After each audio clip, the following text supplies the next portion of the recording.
2.5 வயசு குழந்தைய துள்ள துடிக்க உங்க திமுக நிர்வாகி ஒருத்தன் கொன்னானே, அதுக்கு என்ன பதில் சொல்ல போறீங்க? விளாத்திக்குளம் பக்கத்துல +2 படிக்கிற ஒரு பொண்ணு டாய்லெட் வசதி சரியா இல்லாம ஒரு அவசரத்துக்கு காட்டு பக்கம் போய் ஒதுங்கினாங்களே, என்னாச்சு? இந்த உலகத்தை விட்டே போயிட்டாங்க. அதுக்கு என்ன பதில் சொல்ல போறீங்க? இந்த பிள்ளைங்களை உங்களால திருப்பி கொடுக்க முடியுமா சார்? 5 வருஷமா போலீஸ் டிபார்ட்மெண்ட்டை கையில வச்சுக்கிட்டு என்ன சார் பண்ணீங்க? பொம்மைகள் மாதிரி வச்சு விளையாடிட்டு இருந்தீங்களா? ஒரு மனசாட்சின்றது வேணாம். நாங்குநேரி பிரச்சனையை பத்தி பேசினா அது போதையில நடந்துச்சான், போதை பொருட்கள்னால அது நடந்துச்சான்.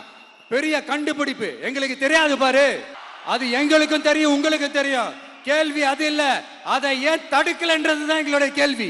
மணலை திருடுறாங்க, மண்ணை திருடுறாங்க, மலைகளை முழுங்குறாங்க, சட்டவிரோதமா கல்குவாரி நடத்துறாங்க, மணல் மாஃபியா அது ஒரு பக்கம் நடந்துகிட்டு போகுது.